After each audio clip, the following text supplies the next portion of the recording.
What up, guys? Hello, hello. Welcome. Hello, happy Friday, everybody. It is Vladis, and I hope you guys know that you know that I know that I think you guys know. And if you know where that came from, then you're definitely a fan of mine, which I am a fan of you. Um, wow. Okay, so we had the 1v1 tournament today.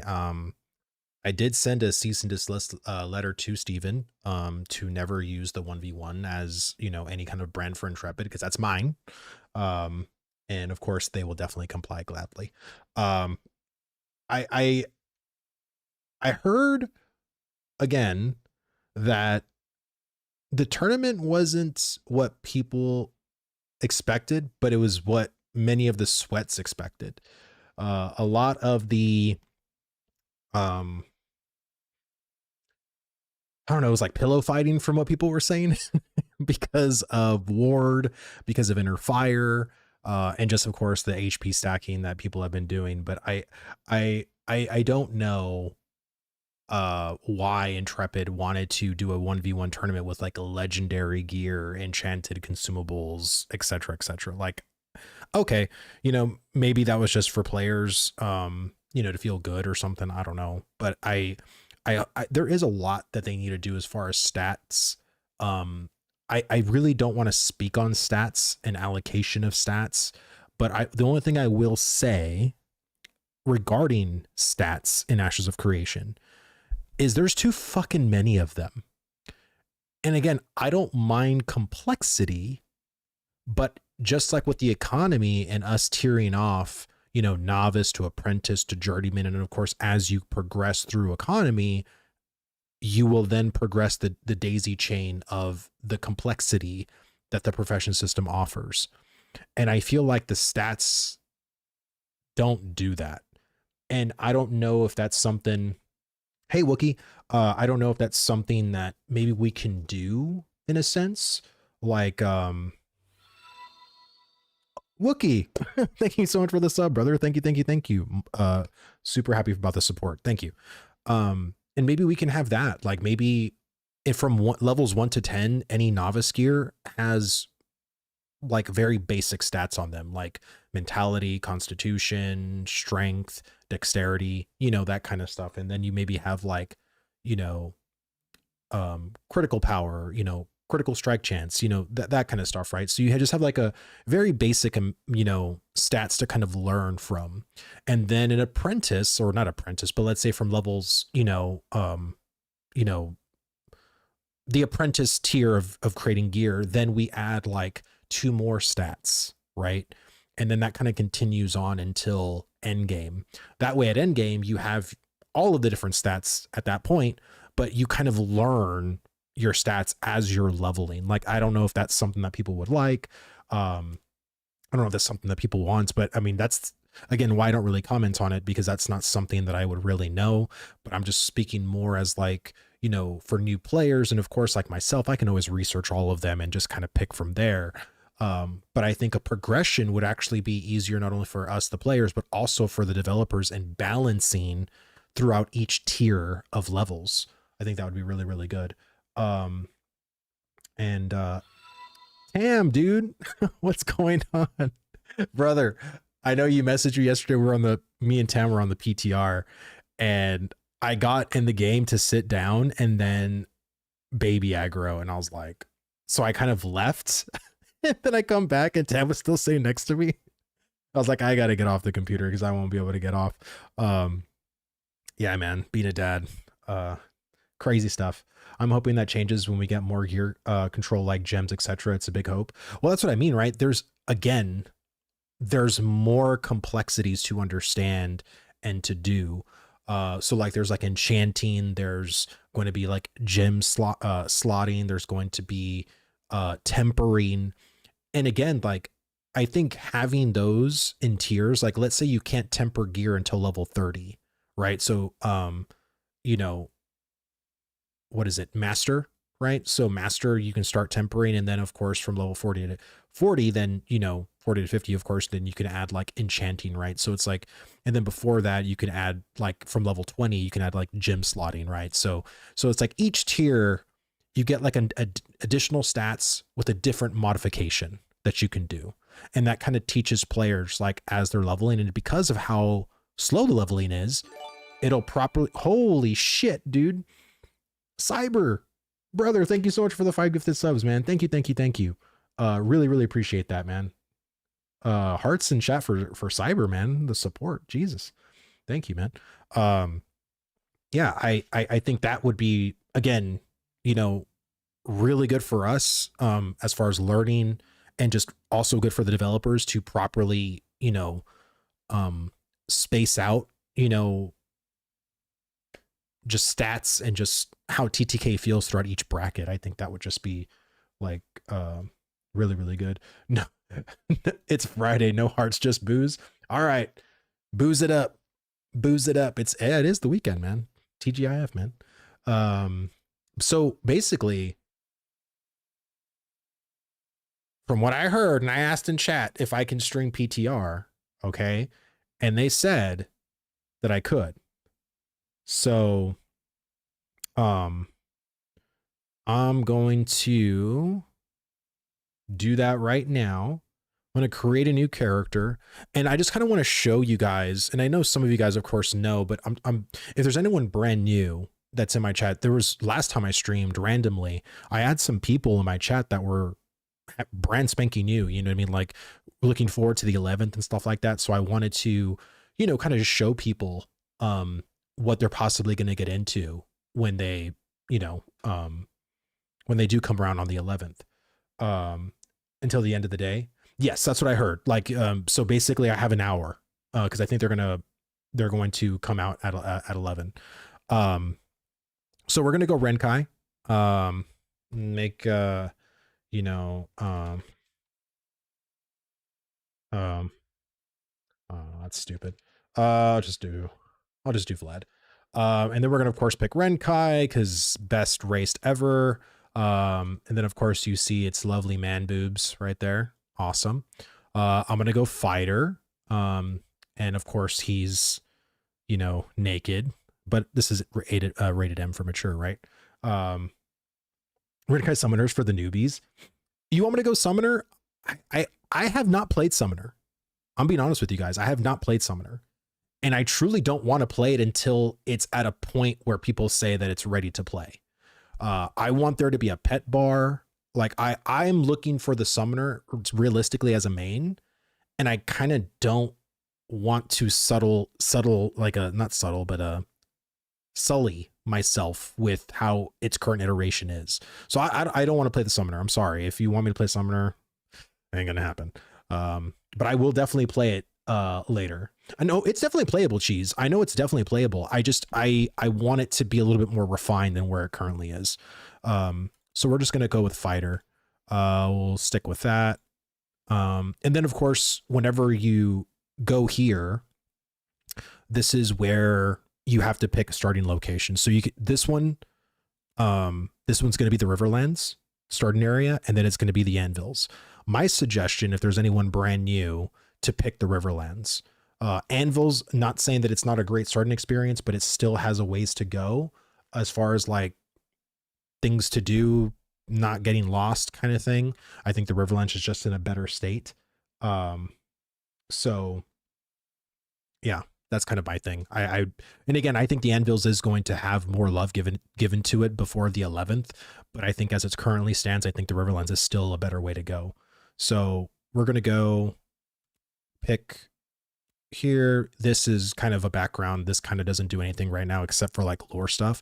The one bit of feedback I did give to the devs is that I would really, truly love a weapons tab up here.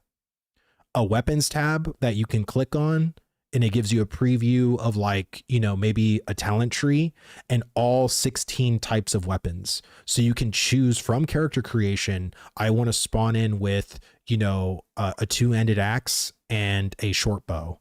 I want to spawn in with, you know, if I'm a mage, I want to spawn in with a wand and a focus, and I want to spawn with the pole arm, you know, or a staff. And you can just literally choose that from character creation. I think that would be an amazing quality of life thing, because I think picking up weapons off the floor currently is just kind of stupid. I don't like that at all. So that's kind of my feedback there. Sorry for the sound. This I usually turn off the audio. I will put it back on right now currently, so just give me a second. And of course, whenever you spawn into the game, they did make it easier. It used to be a little harder before for your first quest because you can just literally fly by. And then of course, the other thing, I would also unlock your bar here and then move stuff wherever you want. So then you can lock it back up if, you know, if that's your desire.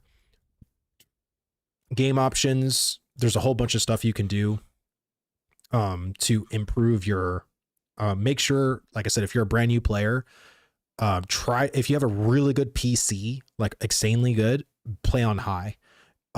Ultra, I mean, not saying you can't or whatever, but just to keep those frame rates, I mean, high looks really, really good. There's really not too much of a difference between high and ultra. So that's kind of my thing there. And then we'll put on some music here. That way it's not so dead. And then as you see here, you see exclamation points. So this is technically the first quest, that you can do right off the gate. And of course you see here, there are weapons on the floor. So you see like a scepter, a shield, what is this? Daggers, a sword, a great sword. And of course, if you spawn in as a fighter, you automatically get a short bow and a two-handed greatsword. So that's kind of what I'm going to stick with for now. And then of course, your first quest, no one ever reads quests. So you just basically accept it by hitting F, F, F. These are Ember Springs. And Ember Springs are something that you want to kind of like attune to, kind of like a Hearthstone, but you can't teleport to an Ember Spring. All this is used for is that if you were to die, you can either teleport to the nearest Ember Spring or your home point Ember Spring. So if you want this to be your home point, then you just hit F again, and that's all you need to do.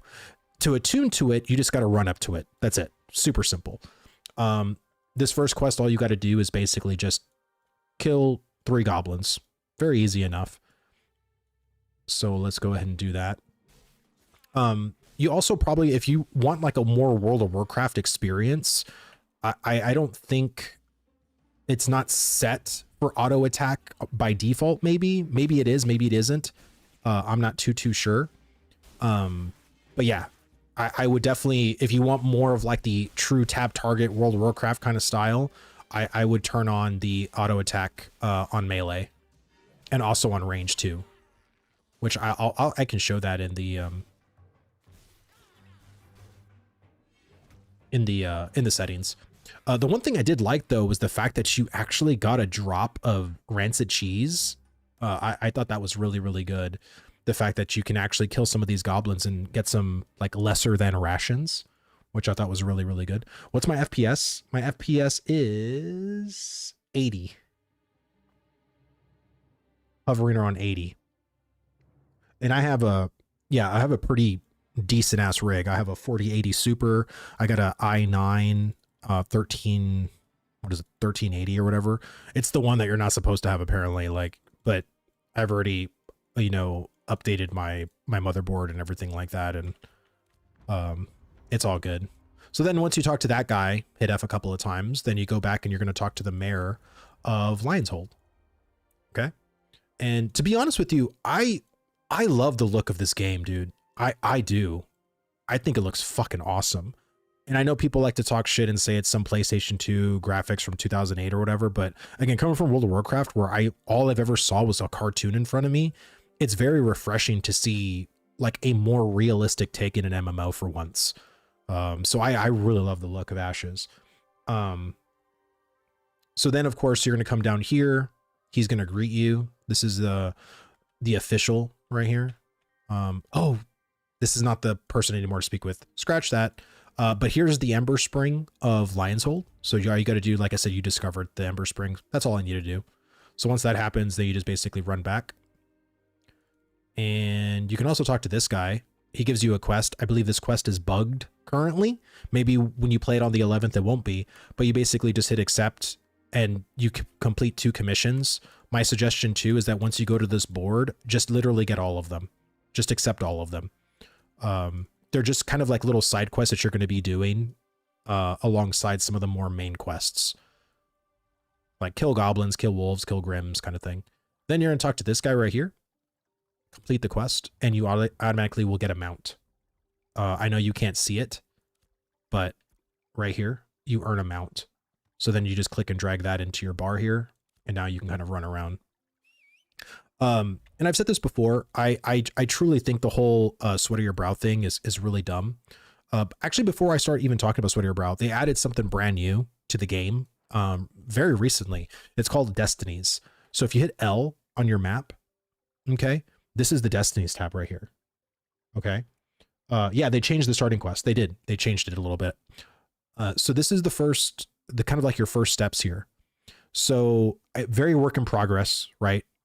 But as you see here, very simple things that you would do. Kill 10 enemies, loot 5 items, which we completed that. So you hit the claim button here. Anything with a little treasure chest on it, you basically just complete. So this one, we just got to kill 3 more mobs. This one, we got to reach level 5. We got to complete 5 quests. We got to use a ration. So we did get some rations. So then we'll go ahead and put that here, put the actual rations there. Let's get off the mount. And again, getting on and off a mount is G by default. So, or is it by default? It's always set to G for me. Maybe it is, maybe it isn't. I don't know. How's Anvil shaping up for the 11th? It's still rough currently, but they are still making improvements. We still have about 3 weeks away. So, you know, I still suggest to probably run Riverlands, but if you are completely okay not running the rat race, or, you know, you just like the look of the, you know, the anvils more, and you don't mind more exploration, you don't mind the slower, because it is going to be far and above slower, then go anvils. You know what I mean? I think I will say this, when you spawn into the mountain, it looks fucking cool. Like the visuals of the starter experience in the anvils is amazing. Like kudos to the team. They really created something really special there. It's too bad that they kind of force you out immediately once you get there, but it is really cool. So yeah, there's just more of the golden path that you need to get. So anyway, that's kind of the Destinies thing here, right? So there's certain things that are locked for the beginning. But yes, you can also hit claim here at the top. So this is something brand new as well. Each breakpoint, you know, so once you complete every 2 Destinies you complete, you get like a little breakpoint here, and it gives you rewards. First one being 2 dim glint. Okay. I'm heading over here because the game doesn't really do a good job of giving you your tools. What are tools? So if you hit C on the map, you go to artisanship. These are all of your tools: fishing rod, lumberjack axe, mining pick. These are your artisanship clothes. This is a hunting bow, and this is your herb sickle. So if you want to go and chop trees, you want to go and mine rocks, you want to pick flowers, you need tools. So the game does offer you basic tools. How you get those basic tools currently, again, this might change. You may or may not do this on the 11th. It just depends on what they choose to do. But currently you're going to talk to this person right here, and he's going to start the quest for you to earn all of your tools, and also give you a pretty good chunk of experience at the end, plus another mount. So currently you get 2 mounts. So in my opinion, I think they are going to pretty much remove this entire quest chain, because to me, it's like, why would they give you a mount at the very first quest and then also still have a mount for the sweat of your brow, right? So I think something's going to get removed, or some rewards might get tweaked, maybe. Who knows? So let's go ahead and accept that. And also, just to, you know, for new players as well, is this marker right here that you see is a quest marker. And you saw that I just got a quest from him. This guy also has a quest marker. He doesn't give me a quest. So My feedback, Intrepid, please remove this icon from NPCs that do not currently offer a quest. If there are certain prerequisites that, you need to do, then of course, once those parameters are met, then add the quest marker back. But I think this is going to be very confusing for new players, thinking that this actually is a quest marker when they go and talk to somebody and they actually give you no quest. So just a little bit of feedback. Other bit too is that you have to actually, once you get your thing, you have to hit I and you have to right click on it to equip it. It used to just go right in, like as soon as it used to just automatically do it. Now you have to do it yourself. So that would be, I don't know what feedback people want from that. Me personally, I wish they would just have it go right on your character. But that's just me. So once you chop down that tree there, I'm sorry, I'm kind of going a little bit ahead, right? So I just chopped down that withered oak wood. So then I ran over here. Okay, I'm sorry, I've done this quest so many times. Sorry.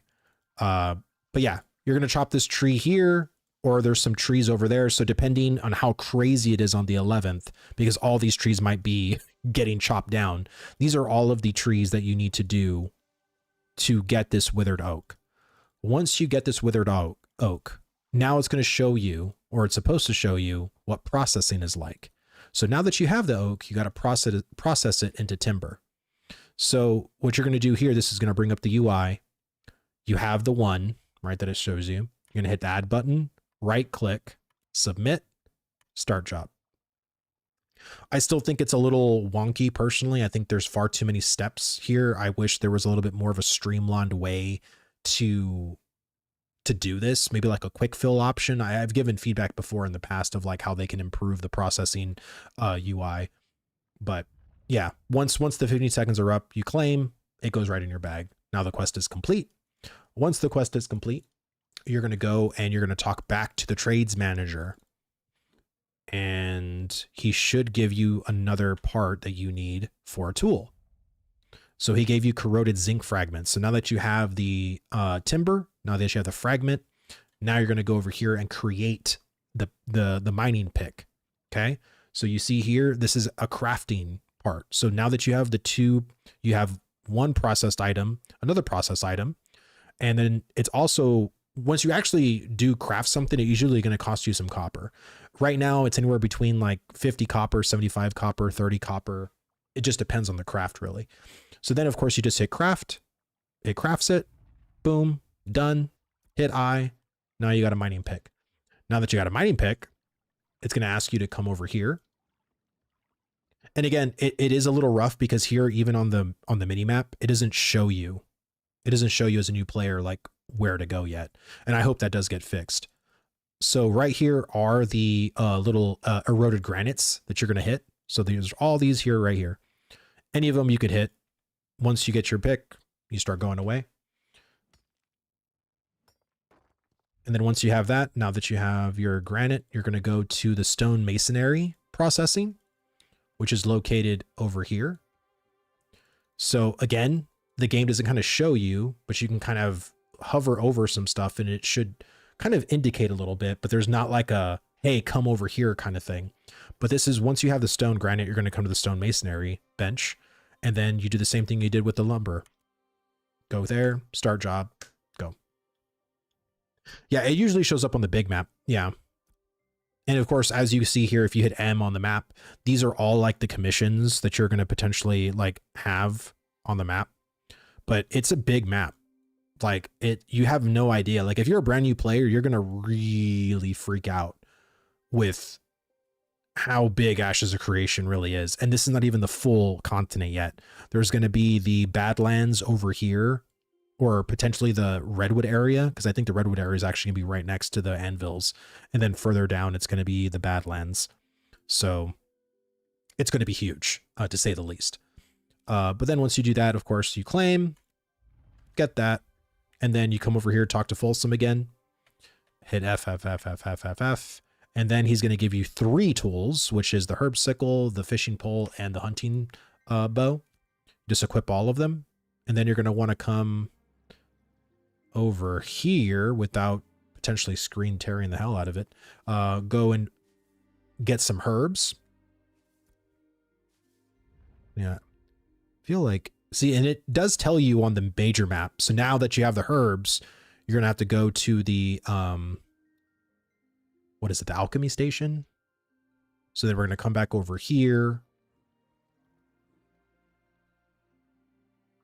And I'm sorry if this is boring for a lot of the people that, you know, I'm doing this for a purpose because I don't have too much time, but I kind of wanted to show people realistically what they're going to be doing for the first, you know, literally the first couple of minutes, or, you know, the first 30 minutes at least of what they're going to be doing.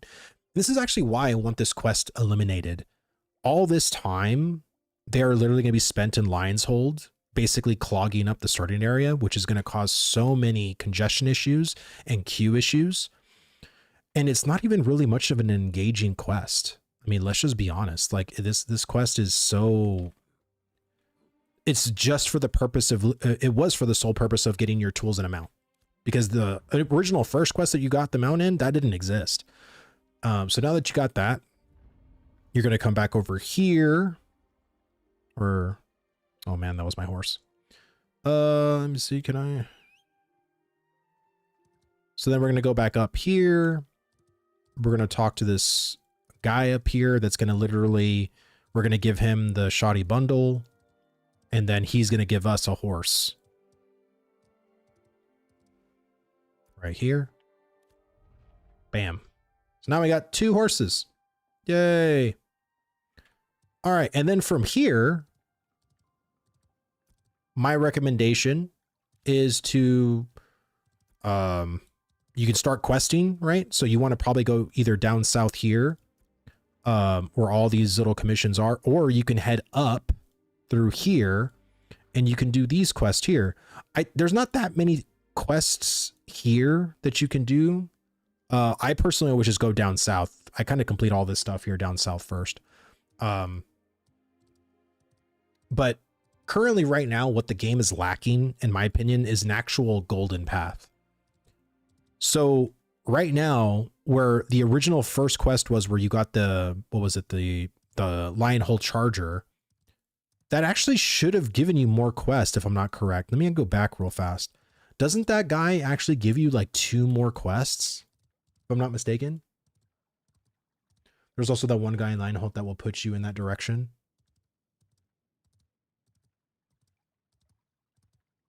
Hoopo, what's going on, brother?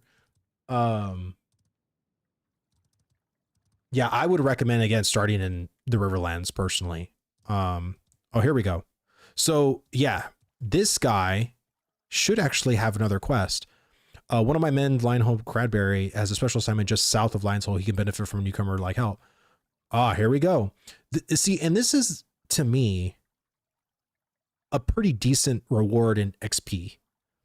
And this is kind of like my problem with Ashes of Creation's one-time only quests, is that many of them do not offer enough glint nor experience comparatively to the amount of work you do to do the quest.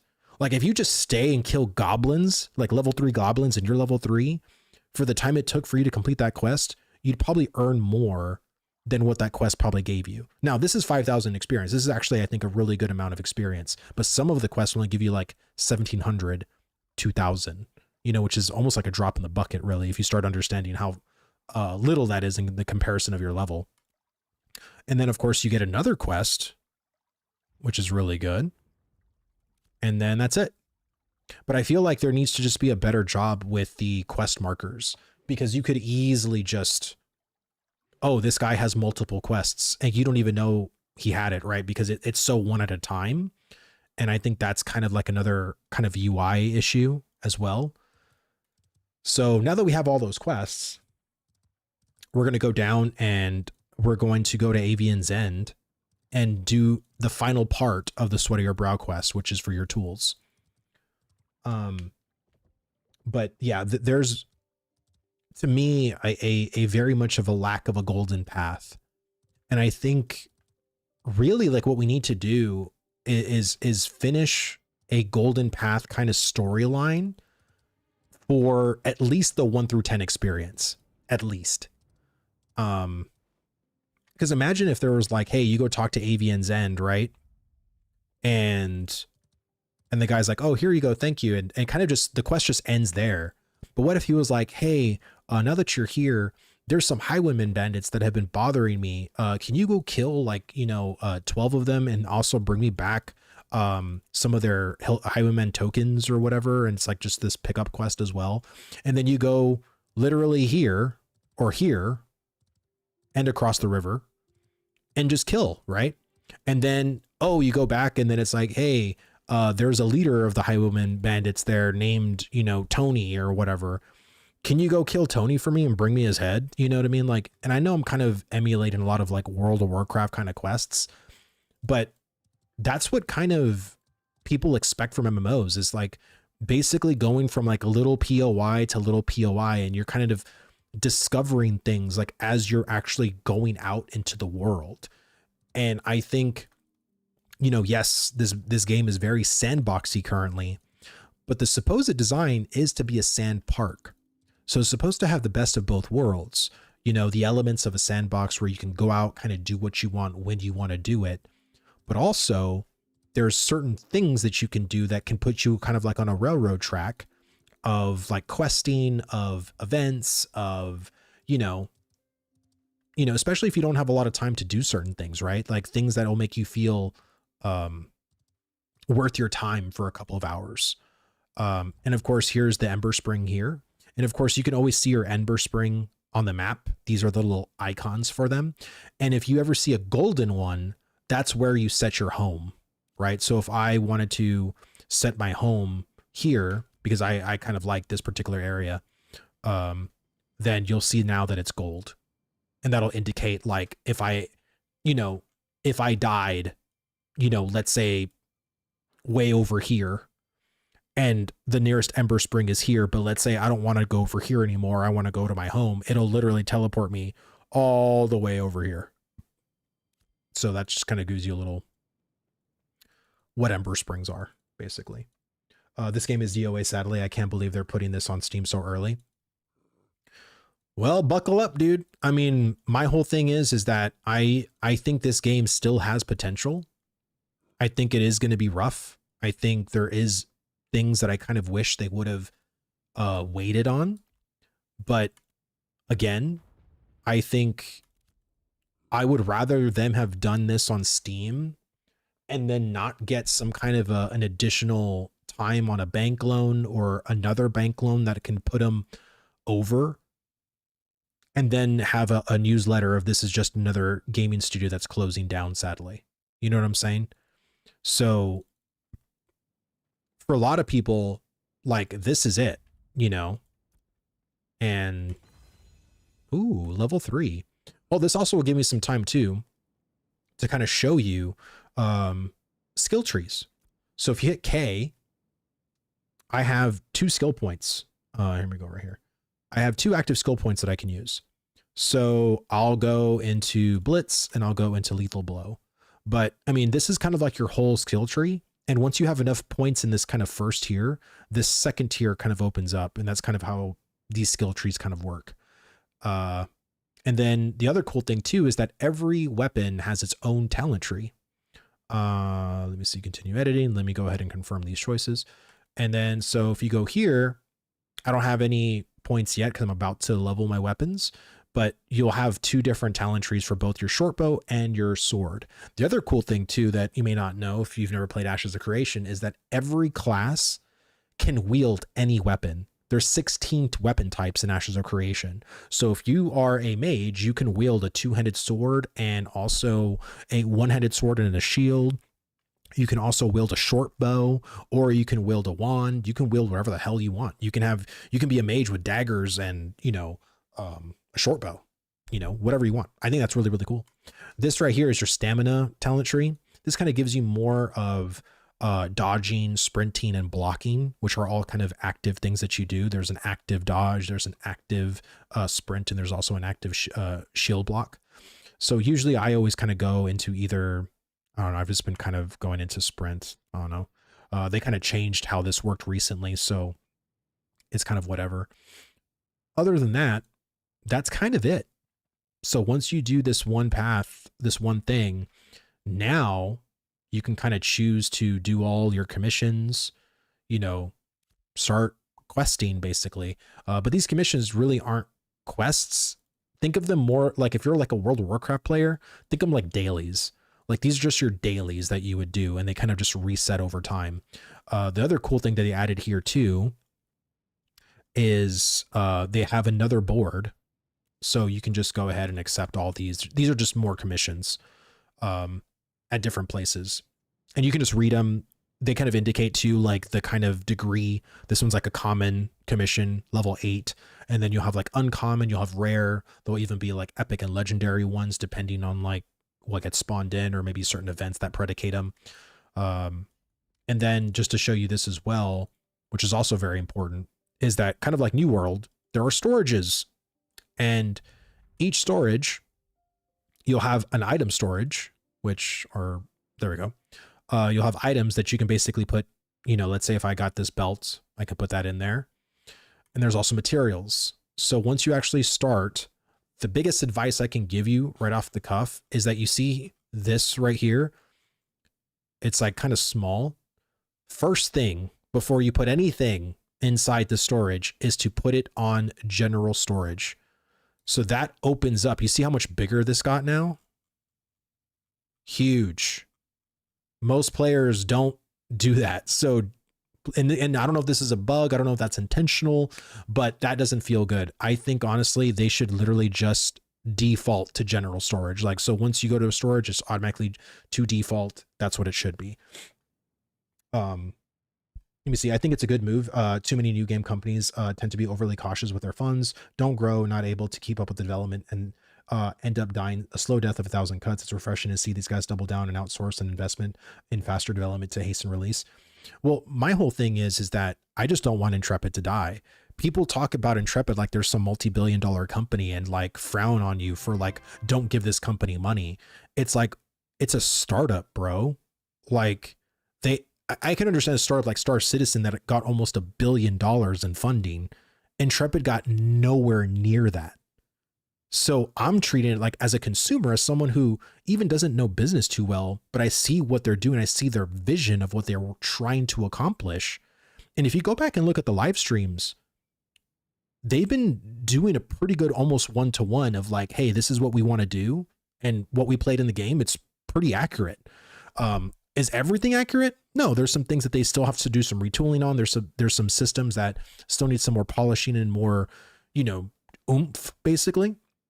But for the most part, it's not like we got Chronicles of Valyria and saw this kind of trailer of what the game looks like, and then you go in and it's some 2D 1996 jumping puzzle.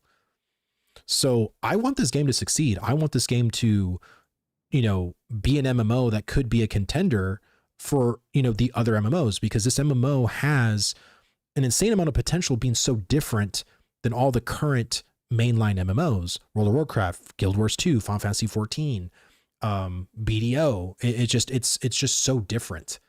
And I think that difference, especially with the low interest of barrier too, it's going to be $15 a month, no box cost, no nothing. And all it's going to have is a cosmetic cash shop.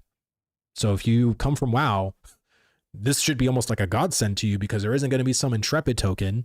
There isn't going to be these 3 levels of, oh, there's 2 different subscription tiers. There's also going to be like 2 different coins that you can buy that are virtual. You have to trade in to trade this, to do this. It's not going to be any of that bullshit. So for me, like, I want them to succeed because I think their practices comparatively to other games are really fucking good. And, you know, I think most of us are pretty desperate for an MMO.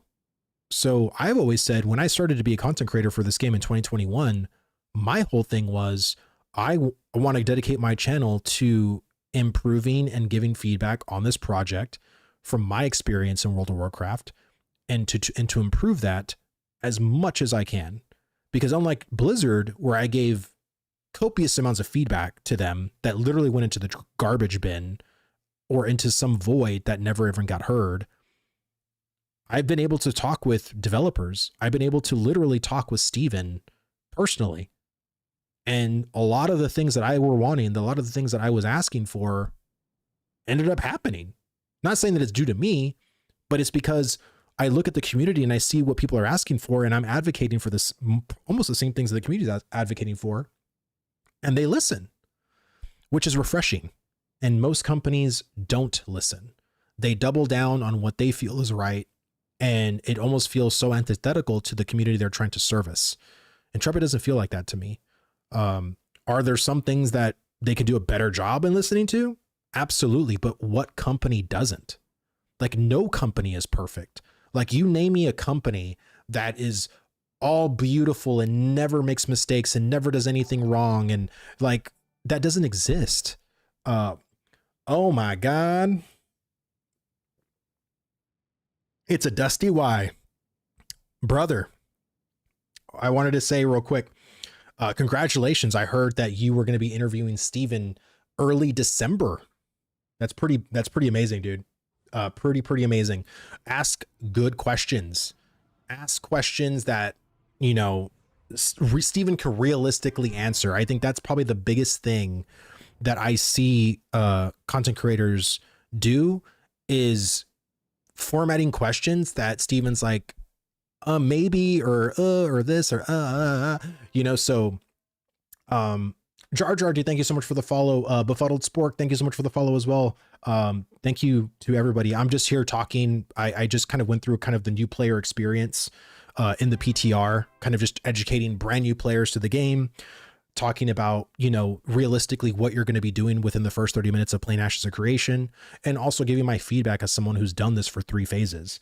So yeah, pretty hot, pretty good. Kiefer and Creepy Bones, thank you so much for the follows. Thank you. So yeah, that's basically what I've been doing, because I know the PTR is going to shut down in about 20 minutes.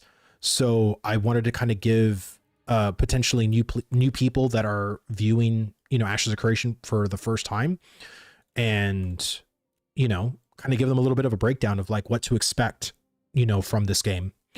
And again, there's so many bugs currently that they're trying to fix. There's so many things that I know they're trying to zero in on. And I truly feel that once they can get their bearings, and I think, again, this is why when I streamed last time, I said, please, and I'll say this again, if you are interested in Ashes of Creation, if this actually looks good to you, wait. And I mean, even wait beyond December 11th. Even wait one additional week beyond December 11th. Because at least by then, there won't be a queue for you. And if there is things in the game that just aren't your fancy, you didn't like, it wasn't your cup of tea, then you will have no problem refunding it. But just know, if you choose to purchase it for the 11th, there probably is going to be a queue, and it's probably going to be more than 2 hours long. And if you don't like Ashes of Creation, you can't really blame Ashes. You know, you have to blame yourself on that one. And I'm trying to tell people that, because I'd rather people feel like, you know, hey, I know what I'm getting myself into. But even sometimes when you feel like you know what you're getting yourself into, sometimes you can be surprised and like, wow, this just doesn't click with me. And I just don't want people to lose out on their money. That's my thing. You see, I advise waiting for 2 weeks into December 1st update to fix all the major problems. We will definitely showing up. Yeah, speaking of not liking the game, did you see my Discord message of a certain notorious Ashes creator of old? Cyber, no. Did you know how many content creators that is? Like, are you who are you referencing? Because I can think of about 4 off the top of my head. They have a lot of work over the next few weeks to clean up the Anvils. First player experience in Anvils versus Riverlands is 9 day. I assume some new players starting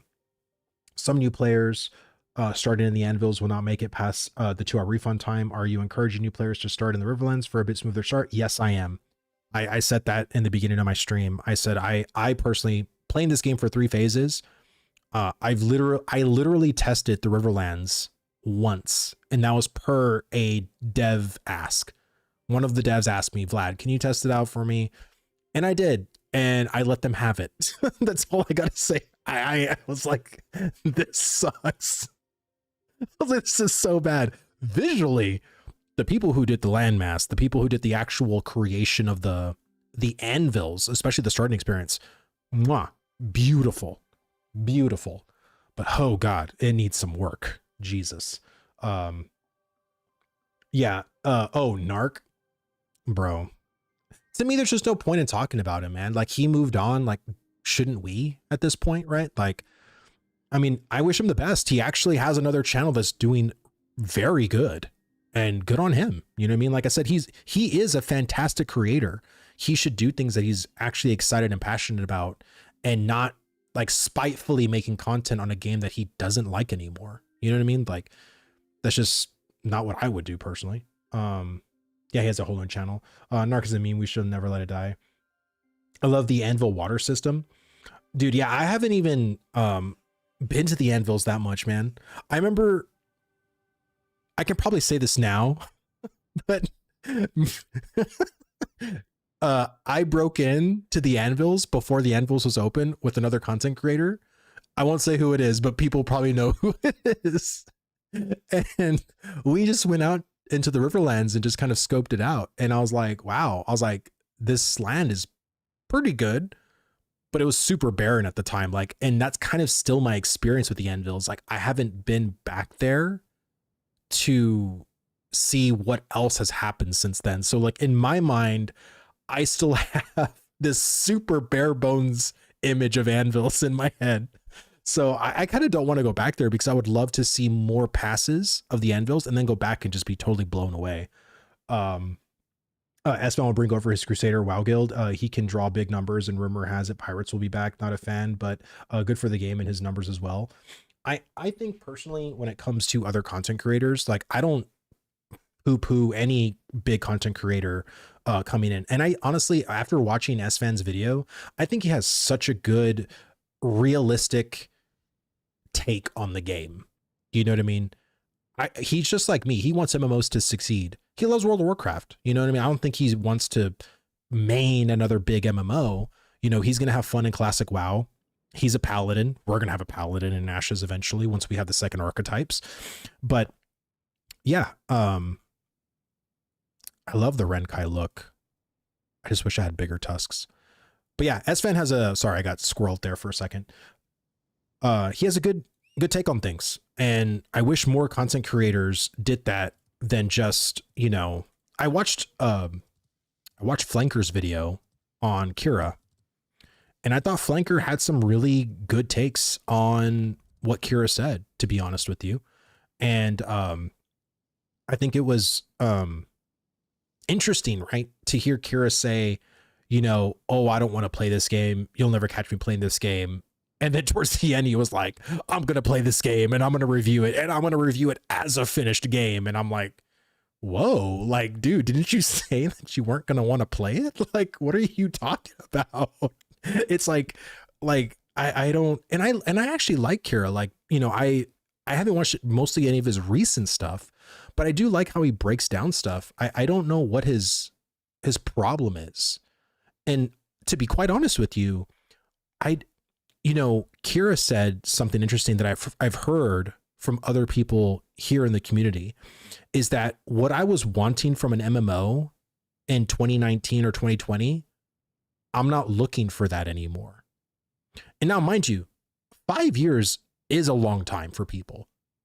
In 5 years, I went from being single to then being married, and then having my own, getting single, finding a wife, or finding my girlfriend, into a wife, having a kid within 5 years. A lot of shit can fucking happen. You know, priorities change, responsibilities change.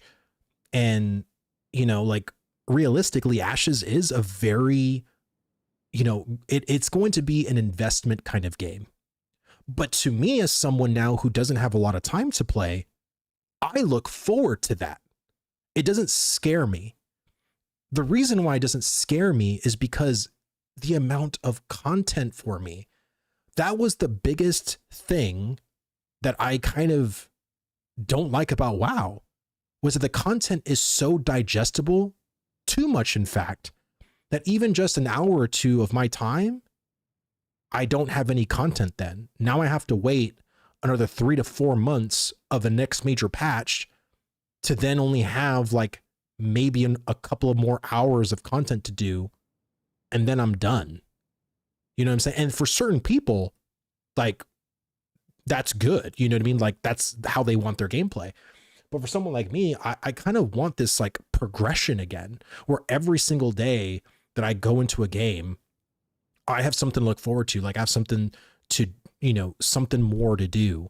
And for how slow this game is, that's the kind of aspect of the game I kind of like, because it's not this super fast forward, jump, jump, jump, go, go, go kind of game. When are we getting reworked archetypes and talents? So from what I heard, Q1 of 2026. I don't think that's going to be done this year, nor do I think it should. I think if anything, they need to just literally hammer as many bugs out of the game as possible. I think if anything, more realistically, we're only going to be able to have, quick fixes, maybe some numerical things that can be easily tweaked. But I think as far as new content, like brand new things that we've never seen, I think that's the Harbingers. I think outside of Harbingers event is really primarily just smoothing out of the current quest lines, eliminating bugs from current quests, and, potentially like debugging. There's still some bugs with some of the quests currently. I think a good example, there's a quest to here for tree splinters. You have to collect 12 tree splinters and then give them back. I think there's like a quest person. I'll show you guys. We still have some time. But that quest is bugged. You can get all the tree splinters, but then you can't, you'll be able to turn them in, but you can't complete the quest. Stuff like that, I think, is realistically something that they're going to do before the 11th. But again, this game, like I said, it's an alpha. It's now considered early access, or it will be on the 11th. But this game still has probably another year, 2 years left. And that's if they work insanely quickly. You have to understand too, we're only operating within one continent. Ashes of Creation is going to have 2 major continents. So if you're like World of Warcraft, Eastern Kingdoms and Kalimdor, we're literally just still working and improving Eastern Kingdoms.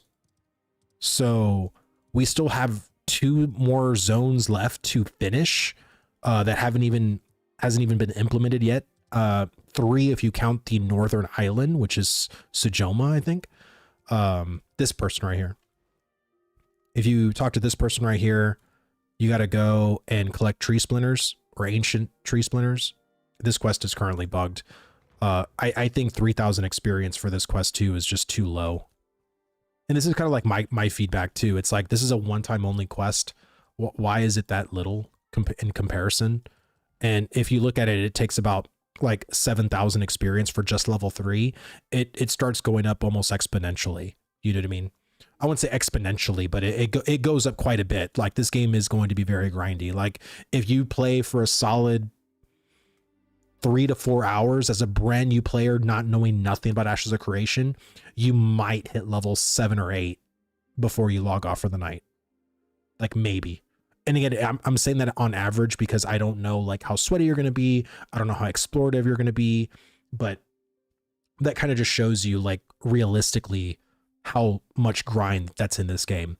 But realistically, I think that's kind of like WoW to me too. I think if you were to play vanilla WoW for the first 4 hours, you might hit level 10, 11. You know what I mean? So to me, it's kind of in line, and that's you grinding quests, like quests going from quest hub to quest hub over and over and over. But yeah. Oh my God. Do we have nice gaming in the chat? What's up, brother? Streaming PTR. I'm telling. Well, hey, Fupo's in here, so he probably told before you did. Oh, will we be getting many more quests for the first 15 levels come early access? Probably not. Yeah, Jordan, I'm going to be honest with you. I would say if we do, and I'm saying probably not, I'm going to say for sure no, because they could always surprise me, and the devs have surprised me.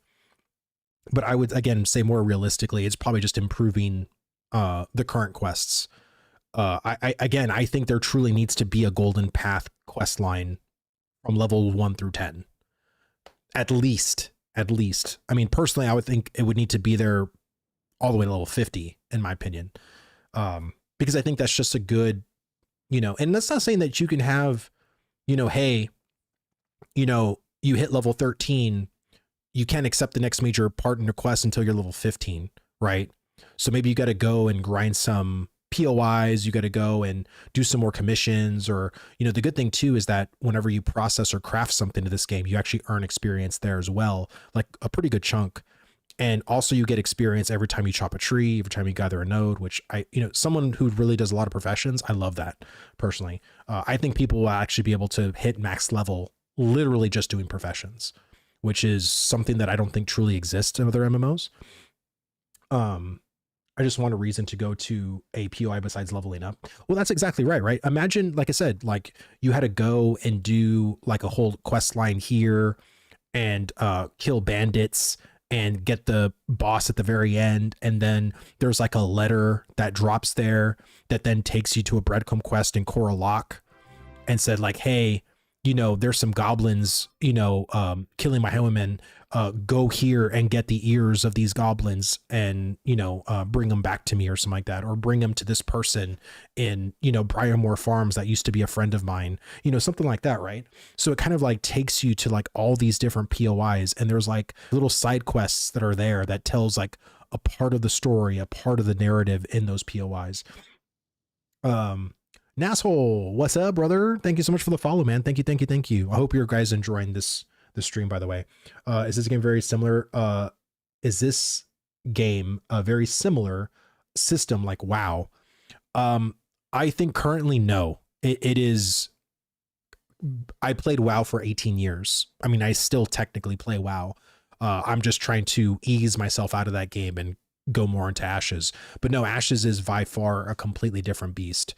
Its class design is different. Its weapons are different. Its philosophy is different. Are there similarities? Yeah. I would say the abilities and the combat plays like WoW, but there isn't going to be kind of instanced dungeon queuing. There isn't going to be Benz, you thank you so much for the sub, brother. Thank you. Very much appreciate the support, dude. But yeah, there is going to be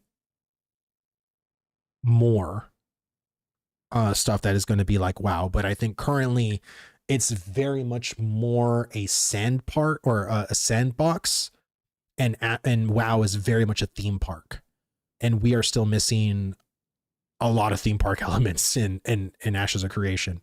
But I think if you love sandbox games, Ashes could definitely be a game that might hold your interest for a while.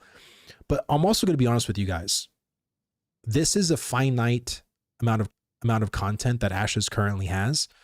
And even with the Harbingers update, hopefully that could be elongated to a certain point. But I also, I don't think any content creators has set this, but I just want to say it because this has happened to me. You as a person don't have to prove anything to anyone. And I'm prefacing that by saying there's people that think, oh, this game isn't for you because you only played it for a month and quit. Well, what if you did everything you wanted to do? I know you guys know, this is a test. If you did all your testing, if you did everything that you wanted to do in Ashes of Creation, and you're like, hey, I'm just going to wait for the next major update, please do that. This test isn't designed for you to play this 24/7. And there are people that can play this game 24/7. But I really want to keep you as an engaged tester for the long term. So if you can only play this game for a couple of weeks and then you find yourself being bored, it's okay to stop playing for a while until the next major milestone is completed and available. But if you want to go that extra mile and play the PTR, you want to help out testing there, if you want to go and do some stuff in the live server, again, you don't have to prove jack shit to fucking anyone, whether it's a stranger in Discord or anybody. play the game forever long you want to play it. And if you only want to play it for a couple of days and then not play it for a couple of days, then do it. Like, you pay at your own pace. I've been seeing so many people talk shit on Discord about other people saying like, oh, this game wasn't for them, or, you know, oh, they're not a true Ashes person, they don't really see the vision or whatever. It's like, no, some people see the vision. It's just the game isn't at its vision yet. You know, there's so many systems not realized and not in the game. It'd be crazy for a person to play this game 24/7 or to play this game every single day. You know what I mean? And again, some people can. I'm not talking shit about that. Some people can, but you shouldn't feel compelled to do so in a game that is in very early alpha, that still has a year, potentially 2 years left to go. And it's the same thing too when I talked to Wolfhard FPS, who did a lot of coverage on Baldur's Gate 3. He played Baldur's Gate 3 for 3 years in early access, to the very wee start to the very end. And if you played Baldur's Gate 3 in early access, all you had access to was the first chapter for 3 years. I don't know how many times you could play the first chapter of Baldur's Gate 3 for 3 years, but there were some people who did it. Is that for everybody? No, absolutely not. It's not for everybody. But you have nothing to prove. You're just a gamer who wants to play a good game. And all Ashes needs to do is to keep developing, keep making the game better, keep listening to feedback. And the other thing, if you are a brand new player, please leave feedback, whether it's in the Discord in Ashes, whether it's in the forums in ashesofcreation.com, whether it's on Reddit. Leave your feedback and state this. State, I just purchased Ashes of Creation on the 11th. I have never played Ashes of Creation before. These are my honest thoughts about the starting experience, about my leveling experience, about my experience in general playing this game. And be harsh, you know what I mean? Be critical, be honest. You know what I mean? I think some people are talking shit and they're being disingenuous, because I think there's some people that say this game fucking sucks, and yet they've never even spent a single second in Vera. So I would just say, you know what I mean? Like, just be honest, man. Like, if this game isn't for you, explain why. What was it about the game that turned you off? Was it the lack of questing? Was it how grindy this game was? Was it how long the travel time was? You know, just be honest, you know, with your feedback. Yeah, within a year, I got a job and a partner, so my free time left very quickly, so I won't get to play nearly as much as I would like to. Brother, I have 3 kids now. Back in 2019, I had none. So yeah, free time is definitely not what it used to be for me. It's you know, as adults, as oh, we're gonna be shutting down. As adults, our priorities change. You know what I mean? Things change for us, you know, but I think at the end of the day, we're all gamers. I'm actually making a video, currently 2 videos. One is talking about the whole Steam thing. I know I've talked about this Steam thing for the past couple of streams, but so many people have asked me, Vlad, have you made a video about it? Because I don't want to watch a 2-hour long stream, and I totally understand that. So I am going to make a shorter video kind of explaining my take on the whole Steam thing. But the second video I want to make is, you know, can you play Ashes of Creation as a casual dad? And I absolutely think you can, with caveats. Can you play Ashes of Creation as a casual dad wanting to be the best of the best, top tier 1%er kind of person? No. Like, my expectation in Ashes of Creation as a casual dad is, can I log in? Can I do certain things that benefit myself, benefit my friends and peers, my guild? And can I pop in a Discord, have some funny conversations and laughs with my boys? And, you know, Ashes is like the deck of cards, right? Ashes is the thing you do on the Thursday night to hang out with the boys.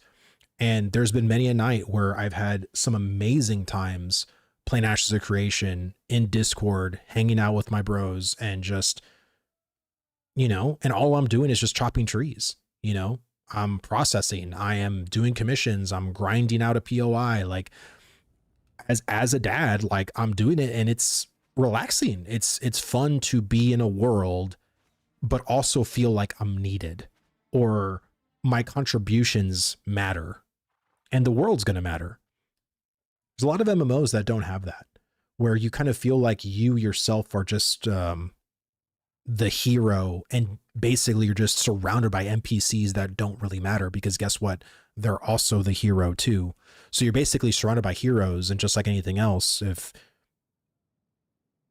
it's supposed to be something unique and everybody is unique, then nothing's unique, right? And I feel like Ashes makes me feel like a commoner again. It makes me feel like a true adventurer again, to be honest. And I think when I hear people talk about that kind of feedback in what they're looking for in an MMO, like Ashes does that for me. I can't speak for other people, but Ashes does that for me. And by Gromash, I know, I love the fact that it has like Gromash's hairstyle. That's why I chose it. I'm like, this is so good. It even has like the braids and stuff. But I feel like the hair, dude, do you remember how horrendous the hair looked in other classes? I guess the one thing too, I mean, this is definitely still not finished, right? Still alpha. There's probably going to be second or even third passes of all the races, which I definitely think they need to do. But the only thing too is that I know the proportions on weapons need to be a little bit bigger. I'm not saying they need to be World of Warcraft size bigger, but I can guarantee you if I was wielding a two-handed axe, you would think it's like a one-handed axe. It looks so small, like in comparison. Yeah, Renkai design looks so good now. It does. I like it. I just, my beef with it is this. I don't like the dainty little fangs. I want some man tusks, you know. If I can get some man tusks, I'm good. But I love the look of it. The look of it I'm good with. I love the freaking scales on it. I love the lore around it about this scale, like the Renkai, which includes the Vec, are dragon descendants. They actually come from dragons. I think is very interesting. And I can't wait to see like what they continue to do with that. Tolnar is the biggest thing I am dying for. I think Tolnar is going to definitely be moved off. I think it's going to be something that probably won't be in the, from what I've heard, and for, you know, if anybody's in the community in Ashes knows my boy Phantom X of Theory Forge, okay? And Phantom said some things in his videos, and he was right about some things, and I don't know if I can not trust him at this point. Like, I don't know if I could doubt him at this point. And if he thinks that Ashes of Creation is going to go into beta 1 by the end of next year, that means that we're going to have content that's cut. And honestly, I wish, you know, if Dusty can ask any question, since he's going to interview Steven,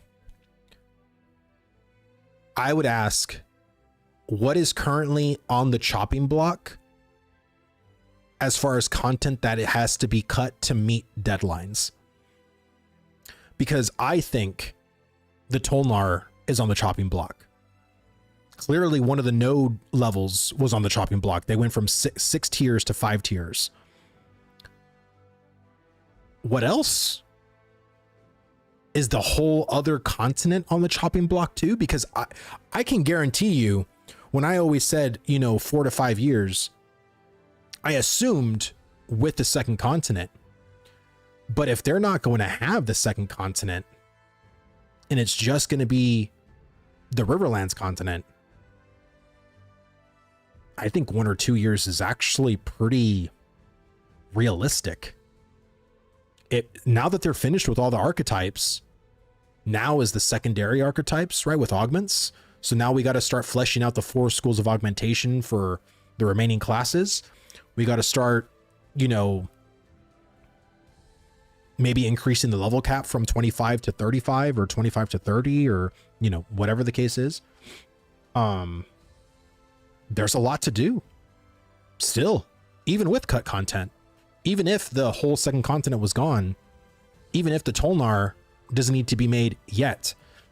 That includes because if they don't include the Tolnar, that also means that the Underrealm is no longer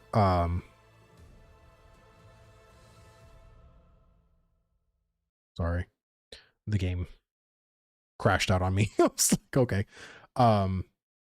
Second continent not getting dropped, bank on it. Hey, that was not from me.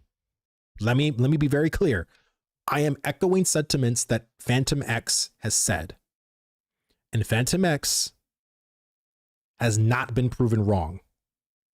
So if he's going to end up being the Nostradamus of the Ashes of Creation community, you can clip it now. If Steven says the second continent is now going to be an expansion, then we for sure 1000%, because I'm already 100% sure that we have to start trusting Phantom X and what he says.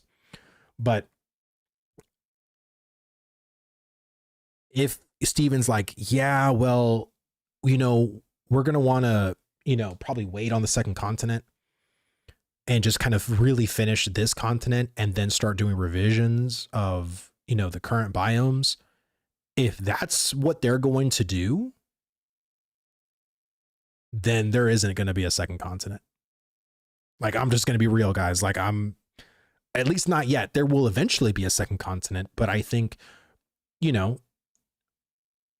so imagine, so again, realistically, I said 5 years, a lot can change in 5 years. If the second continent is still on the agenda, still on the production list of features that need to be completed, and that adds an additional 2 more years to the launch of Ashes, which means now we're looking realistically at a 2028 release window. That's 3 years out. I don't know. I said, you know, at the end of this year, we would have a very realistic timeline of when Ashes of Creation will be out. And that was kind of when I said that, I was thinking, well, we'll see the kind of cadence of the patches. We'll see like what's been done. Like, I was expecting that the first continent would be actually completed entirely by the end of the year. We're not there. If Steven asked Steven about the continent and the answer is post-launch, I'll buy a year's sub to Dusty and Phantom X. Clip it, boys. Oh my God. Oh man.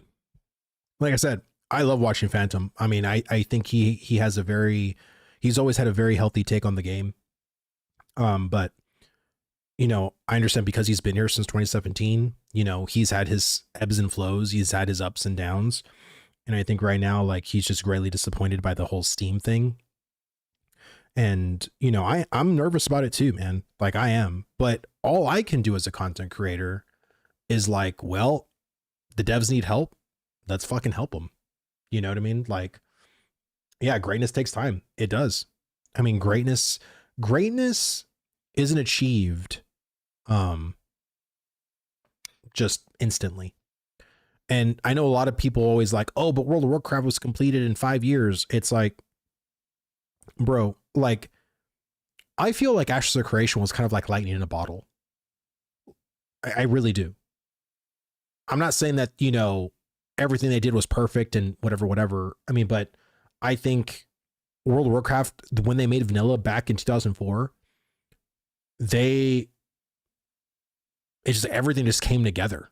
You know what I mean? Like, all the people necessary to make that game, make it possible, do what they did. And I really think when it comes to Ashes and Steven specifically, Steven having no prior knowledge of game dev, and going into that industry and making a company in that industry and hiring people in that industry. Like there was a lot of growing pains that I'm pretty sure Intrepid, made, and Steven did. And, I think of myself a lot too. It's like, I don't get everything right the first time, nor the second time. And, I would assume that they went through a lot of, vertical slices, kind of demos of like, can we make the systems that we say that we can make? Like, how can we achieve these things? Like, how is our caravan system going to work? Like, how is the destruction aspect going to work? And when I talked to one of my friends now, who is actually a game dev, I've known her for about 4 years now. And if you've never tried to make a game, if you've never tried to download Unity or Unreal Engine and literally just fuck with shit in there, if you've never done that and then you're like, oh, but it's taking too long, what the fuck are they doing, yada yada yada yada, to me, I really picture, there used to be this video of it was like a fat guy on a couch, and he was just like, his shirt was all fucked up and he was eating like powdered donuts, and he was watching the Olympics and watching this like girl gymnast like do these like flips all crazy, and she kind of faltered, and the fat guy was like he made like a scoff, like, huh, like I wouldn't have made that, I wouldn't have made that mistake. That's kind of like how I feel with that shit. It's like, okay, you can go ahead and scoff at at a champion trying to do something, and here you are fucking, this fat guy on a fucking couch talking shit basically. And I've never made a game. I never tried to make a game. I have downloaded Unreal Engine just to fuck with it, and I'm like, holy shit, that's insane. And that's a character from The Simpsons. Okay, I remember seeing like a clip like that, and I was like, I didn't know where it was from, but I'm like, I knew I fucking saw that. That's what made WoW good, and the systems. WoW already had games from the Warcraft series and already had the settings and story. Ashes is a whole new story and lore. Well, not only that, right, but it's like this kind of amalgamation of like Arcade, Lineage, Ultima, just like all these systems that are kind of combined into this like one game. And like, can those systems interact and talk to each other? Like, can we have a world that is completely persistent, that isn't like sharded or like instanced off, right? Like, oh, this area, like you go in there, you're in instance 3 and my buddy's on instance 1, kind of thing. Like, which is a lot of MMOs do that to facilitate these the massive multiplayer online games, right? And obviously I would have more confidence in Ashes if they only could design good crafting itemization, but they can't. Well, again, it takes time to make an economy, dude. Like, again, I never gave a shit about economy nor professions because I came from WoW. I love the professions in Ashes. Because I look at it and I see potential. Is it garbage right now, in my opinion? Absolutely it is.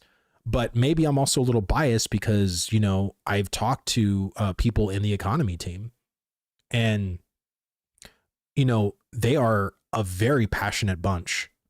And again, they overshot, but they're correcting and they're listening to feedback. And right now in the PTR, they literally halved all of the novice quantity crafts. And they took away fuel, which I'm still kind of on the fence about that. Like, I'd rather have them eliminate the processing fee and keep fuel, because I didn't mind fuel. Fuel wasn't an issue for me. The biggest issue was the processing fee on top of the reagent fee. That to me is just too much double dipping. See, crafting design is good. It's just some details that need adjustments. To me, the details are just numerical. If you just fix the numbers, it's good. To me, it's just a little, some of the numbers are a little wacky. It's way too fucking much. You need to give them 10 million. If not, shut the fuck up. What's going on? Let me see. 500, 250, 120, 60. Tell me this isn't a pyramid.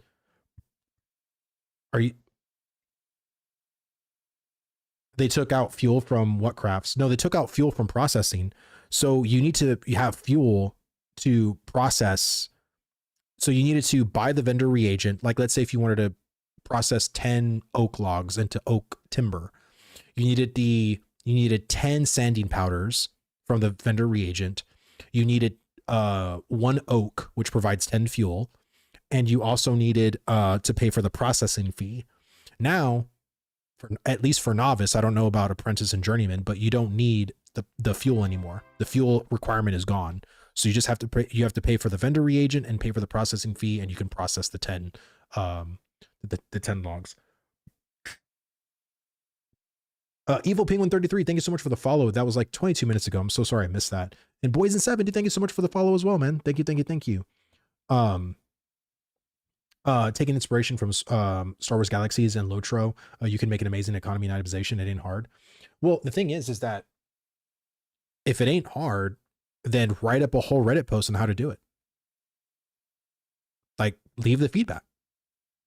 If you have it in your mind of like how easy it is, then you should have no problem going on Reddit and leaving a very elaborate Reddit post to the economy team on how to make a really efficient economy. Like, and I implore you to do so. I mean, my whole thing is that like people think, oh, it's so easy. Well, if it's so easy, then do it. Like write it up, write it all line by line on how to do everything. Cause I mean, again, like I know it isn't easy.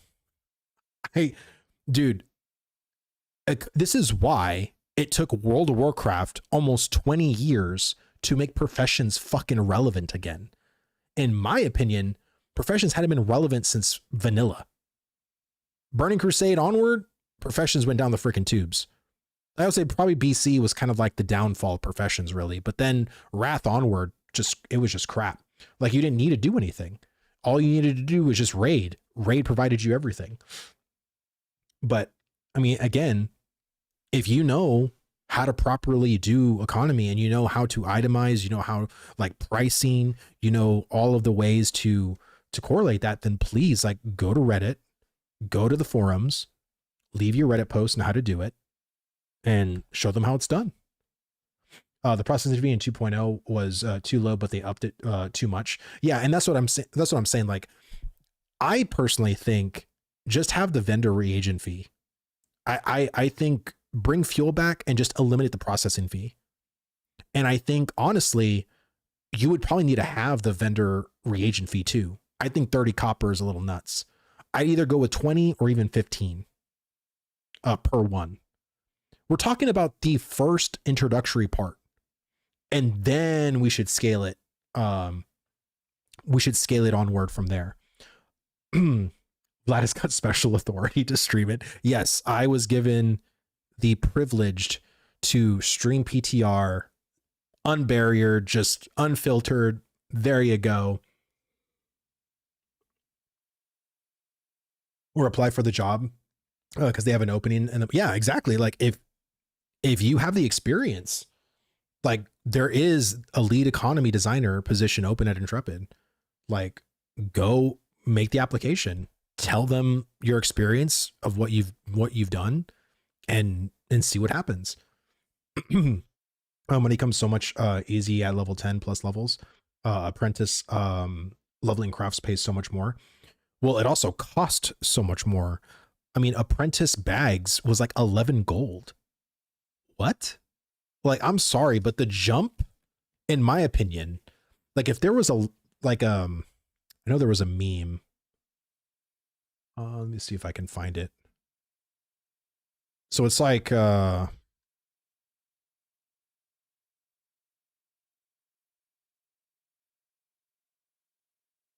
yeah, so this is to me.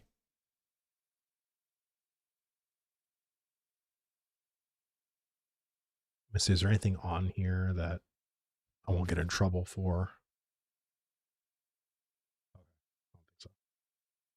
So this to me was like novice, and then it literally goes all the way to apprentice.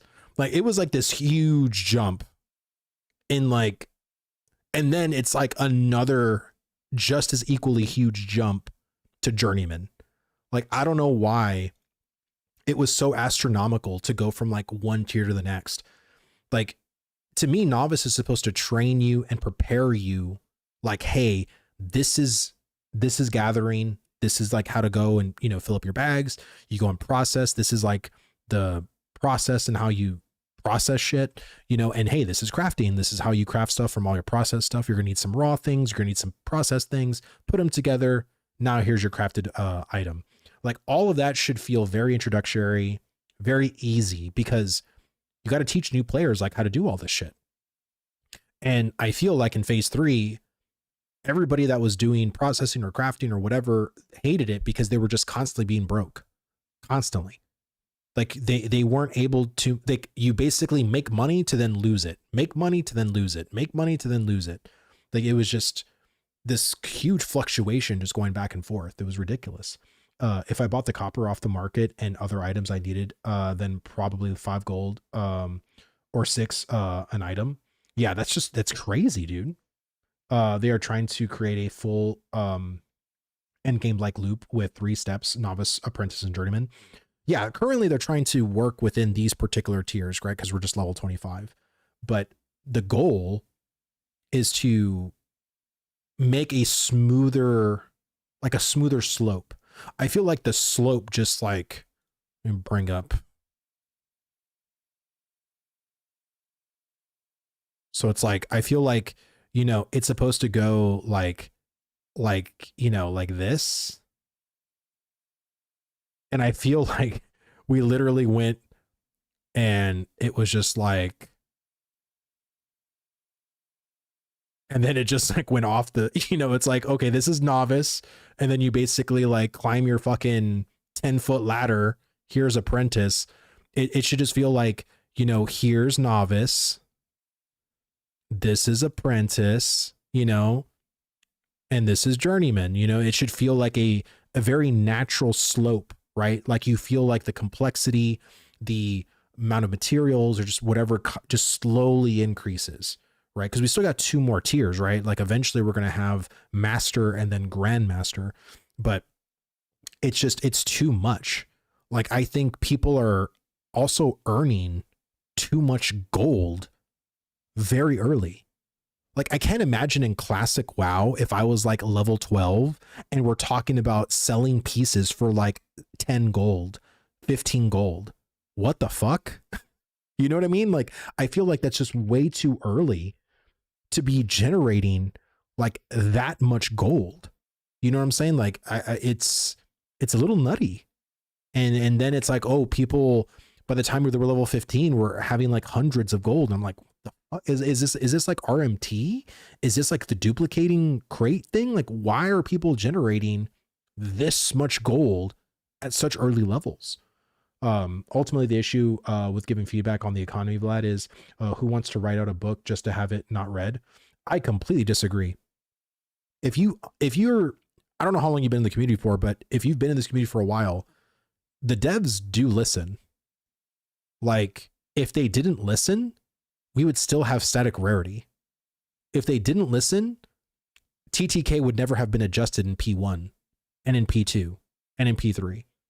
They've been constantly adjusting it because they've been trying to find the sweet spot. But there's been a lot of stuff that they've listened to the community on. Like I completely disagree with that. And again, like coming from someone who has been here and who has talked to the devs and has also heard the kinds of feedback reports that Roshan Vaknar do and gave to the devs, and well, not the devs, but the teams, like it's extensive. So no, it's not a single page or 2 pages. It's not like it's almost like a whole doc. It's like a 30 to 40 page document that Roshan Vaknar write up about like everything they're finding on Reddit, forums, Discord, problems, issues that concern specific teams. It's a lot. And honestly, if you really are going to go through with like a huge amount of feedback, send it to me on Discord and I will give it to the devs personally if you think it won't be read. Like, so there's no excuse, but I'm guarantee you, like Steven is always on Reddit. Like he is. And here to give you,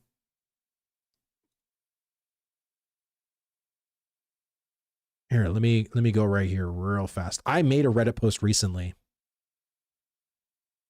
Where is it? Where's my profile? I'm such a boomer. There we go. So I left a Reddit post recently. This was my feedback regarding, the starting experience, which I kind of went through today, live with you guys. The very first comment I had, the very, very first comment I had was literally the CEO of the company. Thank you for the thorough feedback, my friend. These people do read and these people do listen. So but I ain't got time in my day to dabble in Reddit. Y'all the real hills dumping in over there. Yeah, dang at the worst time for ads. I'm so sorry, brother. Brew, thank you so much for the sub, brother. Thank you. Let me see. I feel like Margaret has known for weeks a wipe was coming, but kept saying no wipe at all. The way she says in the update, she either was lying or Steven did not tell anyone on his team about Steam launch seems shady. No, she says that we have not announced a wipe. If you go back and read the thing, she says we have not announced a wipe. Also, you have no idea how sometimes shit changes. Again, when I was working at my insurance company, literally out of nowhere, my boss had to let go of 2 people. They literally came from the phone call from the CFO. Just out of nowhere. And they were on my team and we were scheduled to go out to a company to do their benefits. And then I had to do it with just me and one other person when we usually have 4 at a almost 350 employee company. So now me and my buddy have to see almost 150 people each within 2 days, within 8 hours. You do the math. I basically did not work 8 hours. I worked way more than that. Look, I understand that you guys think that, Intrepid is being malicious or there's some people that have a disdain for Intrepid or for particular people. And so it's like whenever a person says something, we got to hold on to that because that proves what you thought all along as some like kind of gotcha. And sometimes correlation doesn't equal causation. You just have a certain negative aspect and you want to believe that so much that you're willing to find anything to kind of see that, anybody can read in between the lines. Like if I wanted to find something negative about something and I really, truly wanted to find it, chances are I'll probably find it. But I don't think there was anything malicious from Margaret or anything like that. And most of the community was advocating for a wipe. Like I was personally one of them, but I was also advocating for a wipe under certain conditions. I still don't even know if those conditions are actually going to be met before the 11th. I hope they are. Most of my conditions, at least for a wipe, was more economy and node wise, or I should say settlement wise, because I want the settlement UI window for XP allocation to work properly. I want vassalization to be working properly. I want, pricing of novice and apprentice and journeyman to be reduced. I wanted the quantity of materials to be reduced, which that has already been done for novice, which I'm pretty sure that it's going to happen for apprentice and journeyman as well. Biggest item is removing statics respawns before any wipes. All I wanted. Yeah, that was the big one, right? But to me, I still wanted other things too. But to me, that was like the big ticket item was that. And, like we got a couple of those things already. We still have about 4 weeks left until the 11th. So I'm pretty much like hoping that, let me see, we have 1 week, 2 week, 3 weeks before the 11th. And so I'm, all I can do is just leave my feedback. All I can do is, hope the team has enough time to get to them. But realistically, I feel like they probably won't. I'll be okay with that. But is the rest of the people going to be okay with that? Is the rest of the current Ashes community gonna be okay with that? Is the outside MMO community that purchased Ashes of Creation, are they going to be okay with that? I don't know. Because when it comes to personal wants or desires of an MMO, everybody has different wants and desires.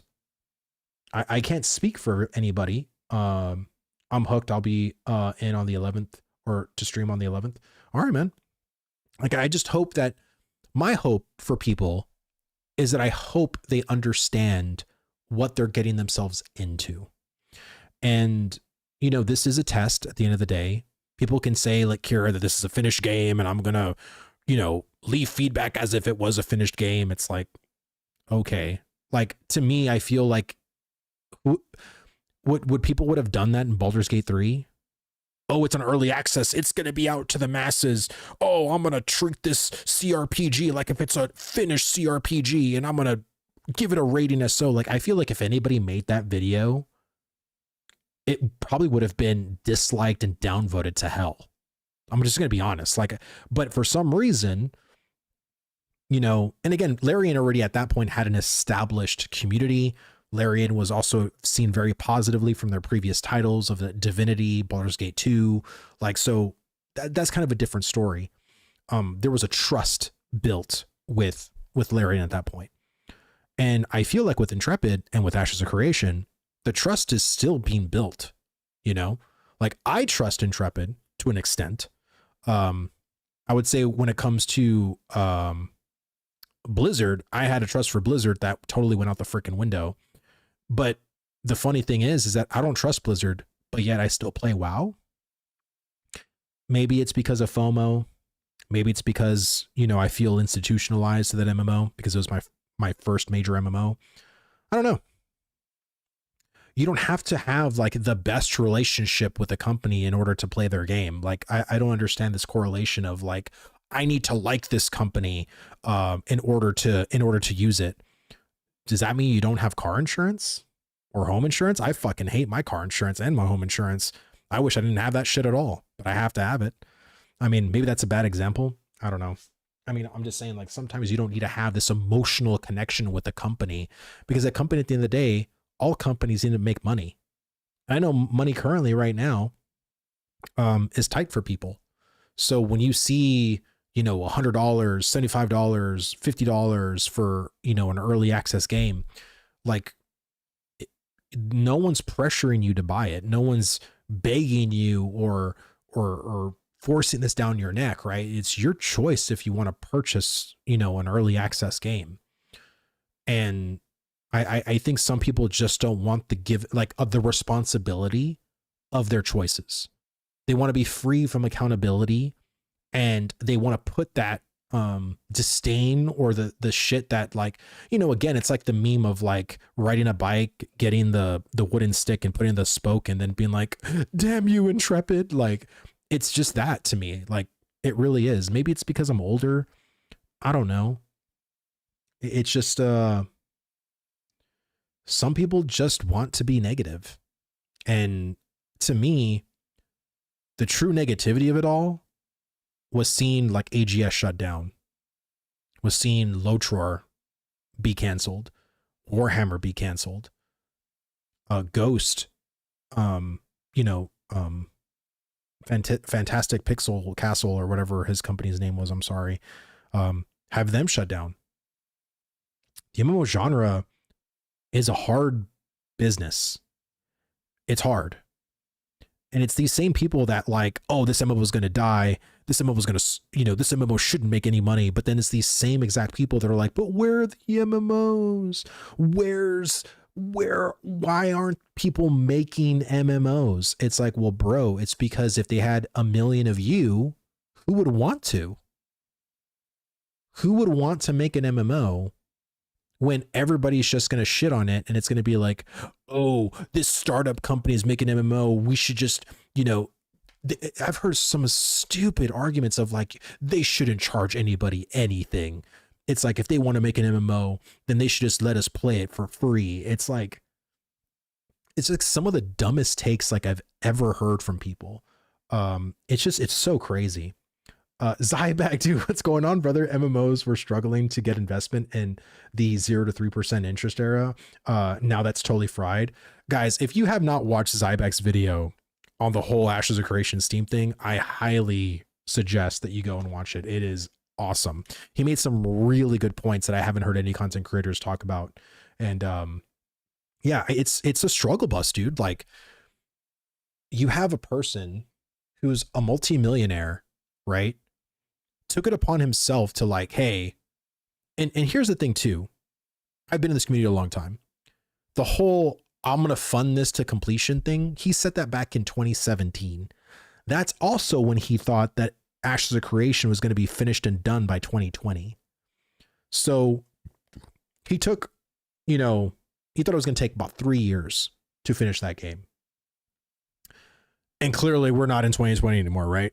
So I think, any company needs money to sustain, especially a startup company. And if you don't think Intrepid is a fucking startup company, I'm sorry, you are very, very mistaken. They are not a multi-billion-dollar company like Blizzard, Activision, EA, NCSoft, you fucking name it. They're not. Ashes of Creation is the game, the only game they are developing. And, I don't want to bring too many points from Zyback video because I'd rather you just go watch his video. But, he talked about more realistically, like, that Steven probably needs a loan from the bank. And by going on Steam and showing the bank, hey, I had like 100,000 people sign up to play my game on Steam. I currently have 100, I already have 100,000 people, from our pre-order packages. And I just earned another 100,000 players from Steam. Bank's like, wow, okay, cool. We'll give you a better interest rate and we'll give you an additional new loan. That'll last Intrepid maybe another year or two so they can actually make it to the launch. Like I would rather have them do something like that than to fucking fail. Like because of money. Because guess what? If you ask any company, any CEO that starts up a startup company, they usually fail not because of the lack of a product, because they lack the funds. It happens all the fucking time. And it pisses me off when I see people like, oh, all they're asking is for money. They're just a bunch of money grabbers. It's like, yeah, bro, because any startup company needs fucking money. And it's like, but they already got all my money. It's like, yes, dude, they did ask for your money. And any startup will always probably continue to ask for your money because they fucking don't have the product yet to release. You know what I'm saying? So it's just crazy to me, dude. I'm not even a fucking business bro. I'm not. I felt like I got educated a lot by Zyback's video, but it makes sense to me. And I feel like anybody reasonable and doesn't have a smooth edge brain can understand that. You know what I mean? It's just like, I'm not even white knighting. I'm literally stating facts here. Like, you need money to sustain. And if you look up the average cost of running a studio, a gaming studio, about 250 employees or even 200, and see what the yearly like cost of that is per year. And then they've been in development for what now? Like true development, like since 2021. So about 4 years. People say 8 years, but I mean, really the sort of the MMO really took off in 2021 when they went to UE5. It's millions. It's like 20 to 60 million, depending on like location, building, rent, dude, when I used to do insurance, you have no idea how much companies paid in healthcare. That alone to me was insane.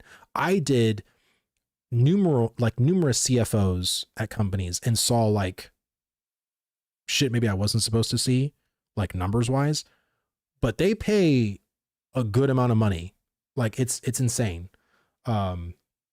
It could also be that Steven has an ideal scope and feature set he wants the game to have that takes XYZ dollars and time. If he can't get that, then he'd have to downsize. The game would have still happen, just smaller. Yes, Yes, dude. And again, it makes sense. If you want to keep on and sustain the people you have, that's the thing too. We haven't heard much layoffs happening at Intrepid. I think they had like a tiny one recently, like maybe semi recently. They let go of, I think, of like 10 devs. Um, but it wasn't like some massive layoff that they had. And the fact that Steven's been able to keep all of his people is pretty insane, like in my opinion, because we had a massive layoff at AGS in 2021 when New World launched. And then we had, of course, AGS Complete shutting down now. But every year I feel like we're hearing massive layoffs at all of these companies, you know, Activision, Blizzard, you know, EA, like, it's crazy, you know, and for a startup like Stevens to still have their people and keep their people, like, is just, it's something I think very rare in this industry. Let me see. NA sounds like a solid job, which is awesome for them. Like, pay your workers and help each other. Well, yeah, I think when it comes to and Steven pays them, you know, not the bare minimum wage either. Like, he has a very competitive salary for a startup. That's crazy, because most of the time you're going to pay as little as you possibly can when you're starting up a company. And, you know, most of the time, like, you know, you kind of want free labor if you can, but I mean, it just depends. Like, right. Like, I don't even think Steven's even, I don't think Steven has earned anything himself in years. And if anybody's watched The Office, you remember when Michael Scott wanted to create the Michael Scott Paper Company, and literally, Oscar said to him, he's like, everything that Oscar told Michael in that scene was 100% accurate. And that was back in, like, I think when that episode aired, it was like 2010 or something like that, or maybe 2008 or 7. Like, he basically said startups don't earn money for like 1 to 3 years. He goes for the higher ups, they don't earn money to like 5 years plus. He's like, so can you literally not cut a paycheck for you for the next 5 years, Michael? And he even said that after that, your profits would be razor thin. So that's kind of my things. Layoffs are crappy as it sounds, are just part of things, are done nowadays. Marvel Rivals on release, being one of the most popular games ever, laid people off, but legitimately some roles aren't needed once the game is launched, marketing, etc. Yeah. And that's the sad reality of it. It's like, you need all these people to like get the game out, but then once the game is on like a maintenance mode, then you start cutting, like, okay, like, your team, I have to cut this person, this team, I have to cut that person. Like, it becomes differently once the game is at a point of like maintenance scene, you know, which MMOs, in my opinion, should never be in a maintenance mode, because there should always be like new content, new things for you to do, new paths, like new branches, new systems, new rewards, you know, it always should be new. Let me see. That just cuts to progress, profits outside of worker worth. It's pumping up instead of pumping around. Problem with times like these. Look at the 50s workforce in a decent biz. 400 profit for CEO takes the company as a whole. Yeah, it's fucking insane, man. Like, it's kind of atrocious, like how much CEOs and honestly C-suite, just like the executives at companies. Like, if you look at executives on up, or not, if you look at executives on up and then look from executives down, remember the fucking stair chart? It's that crazy. Like, it's such a huge difference. Dr. Frankenbob, dude, thank you so much for the follow, brother. Thank you. I know some concept artists who almost always get laid off as project matures, which kind of makes sense. You don't need as many once the concept is pretty fleshed out. Yeah, makes sense. I think as gamers, though, we always try to, or there's some people that always doom and gloom and stuff like that. And, you know, when I was watching Flanker's video, he talked about the negativity and how certain content creators farm it. And, you know, I remember Kira said this in his video where, you know, he said, if you are watching an Ashes of Creation content creator and you see a referral link, then you better not trust them because they're going to earn money. I can guarantee you, I've been doing this for about 4 years, since 2021. And I know other Ashes of Creation content creators that have been doing this since the beginning, like Phantom X. I can guarantee you, Kira has literally earned more money covering Ashes than all of us combined. If you were to literally get every single Ashes of Creation content creator who's ever probably made Ashes of Creation content and then compare it to Kira and his videos, Kira has made more money. 100%. Bullshit? It ain't. Bro, I have 2,000, almost 3,000 subscribers. I probably get on average 3,000 to 4,000 views on average. A lot of the other content creators probably get around the same. There's some that do really, really well, like Burns and Nice. They pump really good numbers. But I can guarantee you, probably all of us combined, Kira on average, when he makes a video, every video is around 100,000 views. Now, mind you, before, when he was making Ashes of Creation content, if I go and look at those videos, like, let me go and find them. I'm curious myself, to be honest. YouTube.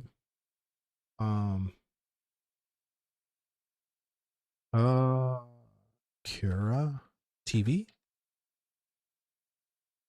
Well, he has like so many different, let me do Kira and then go to Ashes of Creation.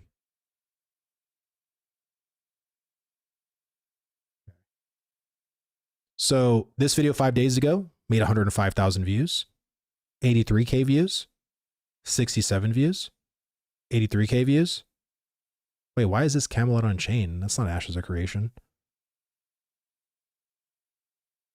I typed in Ashes of Creation. It's literally giving me like non-Ashes videos. YouTube is so freaking smart, is it? I don't think he's deleted any of his Ashes of Creation videos. Kira shouldn't have 90K videos. Kira TV, maybe? Let's go to Ashes of Creation. So he has like multiple. Here we go. Some of the older videos 4 years ago. So 87,000 views, 50,000 views, 24,000 views, 128,000 views, 31,000 views, 42,000 views, 49,000 views. Like he's made more money than a lot of us. I haven't had a paycheck from YouTube since like early this year. And that was when I did that, that was when Asmongold interviewed Narc, Steven, and Pirate Software. Because I reacted to that and I broke it up and put it on YouTube. And those were my highest viewed videos. And so that was the only time I got a YouTube paycheck. So he is talking ad revenue. Who's talking ad revenue? I'm talking ad revenue. Yeah, I'm talking ad revenue. But yeah, like again, and I have probably, because I've never promoted, ever since I've been in the Ashes community, like in my videos, the only time here, I'll literally go to my channel, Vladis Gaming. So as you see here, right here, so I have links. So I have my Ashes of Creation referral link, Twitch, Discord, all this stuff here. I've never told people about it. It's just been here. In my descriptions of my YouTube videos, it's there too. But I've never said like, hey, I have a referral link. If you're interested in Ashes, go hit my referral link and go and do it or whatever. I probably, out of all the content creators, because some of them have actually said how many they have, I think I'm the second lowest out of all of them that I know.